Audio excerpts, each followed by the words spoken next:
Have you ever complained about bad weather, then remembered your ancestor once had to fight rain, hunger, and a suspiciously confident saber-toothed cat with a stick? Prehistoric humans were not born into a friendly world.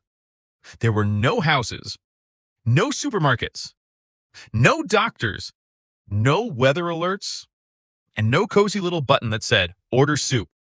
Nature did not send warnings. It sent storms. It sent cold nights. It sent animals with teeth that looked like kitchen knives. And into this chaos walked early humans, looking mostly underdressed and deeply unprepared. At first glance, they should not have won. They were not the fastest. A horse could outrun them. They were not the strongest. A bear could turn them into a very sad footnote. They had no claws, no shell, no venom, and no built-in winter coat. If survival were a talent show, early humans would have walked on stage holding a rock and nervous eye contact. But that was the trick. Humans did not survive by becoming nature's biggest monster. They survived by becoming nature's strangest problem. Their first weapon was not a spear. It was attention. Early humans had to notice everything. A broken branch could mean food, danger, or a very bad afternoon. Fresh tracks could mean dinner was nearby, or dinner had sharp teeth and was also tracking them. The world was a giant puzzle, except the puzzle sometimes tried to eat you. Fear helped. Not panic, but useful fear. The kind that says, maybe do not sleep beside those glowing eyes in the bushes. Fear made the brain pay attention before the body paid the price. In the prehistoric world, the calmest person was not always the wisest. Sometimes the person who jumped at a strange rustle lived long enough to become somebody's great-great-great ancestor. Then came cooperation. Alone, a human was a snack with opinions. Together, humans became a system. One watched the children. One kept the fire alive. One searched for plants. One shaped stone. One remembered where water had appeared after the last rain. A group could hold many skills at once. Nature could threaten one body, but it had trouble defeating a network. Fire changed the rules even more. To a hungry predator, darkness was perfect. To humans, fire turned night into a negotiable problem. Flames gave warmth, light, cooked food, and a bright orange message to animals. This weird little tribe has discovered spicy glowing danger. Around fire, humans could rest, share food, heal, and tell stories.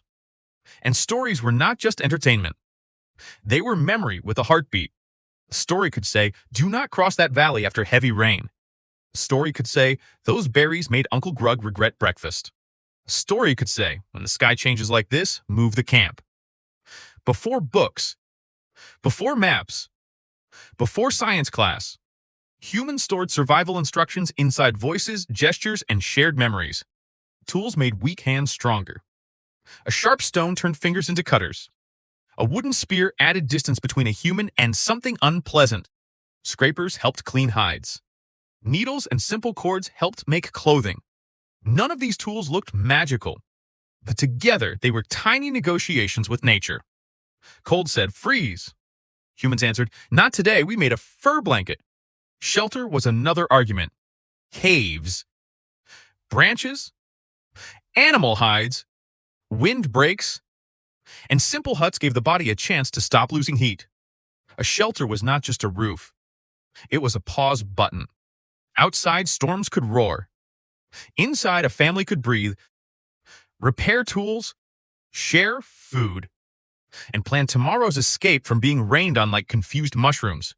Food was harder. Prehistoric humans could not open a fridge and complain that nothing good was inside. They tracked animals, gathered roots, watched seasons, followed herds, dug, cracked, roasted, tasted carefully, and learned painfully. Hunger was a teacher with terrible manners. It punished mistakes quickly, so humans became flexible. They ate what the land offered, moved when the lands changed, and remembered which choices kept them alive. Their bodies helped too. Humans could sweat, walk long distances, and keep going when many animals overheated. They could carry babies, food, tools, and knowledge across landscapes. Survival was not one heroic battle. It was thousands of small improvements. A better knot, a warmer sleeping spot, a safer route, a shared warning. A child learning which shadow was just a rock and which shadow was a leopard having plans. Here is the strange part. The thing that saved humans was not just intelligence. It was shared intelligence. One brain can forget. A group remembers. One person can be wrong. A group can compare clues. One hunter can fail. A group can try again. Human survival was never just about the genius inventor holding a stone tool under dramatic sunlight. It was about gossip, imitation, laughing, worrying, arguing, and saying, maybe do not touch that. That is the cognitive twist. Nature did not force humans to become stronger animals. It forced them to become social minds.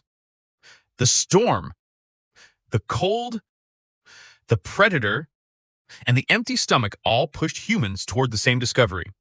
You survive better when your fear, memory, and imagination are connected to other people.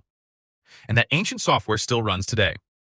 You may not be hiding from wolves at midnight, but your brain still scans for threats. You may not need a campfire to survive the night, but you still gather around glowing rectangles, sharing warnings, jokes, stories, and emotional weather reports. You may live in a modern home, but part of your mind is still a small prehistoric lookout, whispering, stay with the group, notice the danger, remember what happened last time. So maybe prehistoric humans did not beat nature by escaping it. They survived by listening to it, fearing it, joking around it, and building tiny circles of warmth inside a dangerous world. And if your modern brain still carries those ancient survival instincts, what part of you is truly modern, and what part is still standing beside that fire, watching the dark?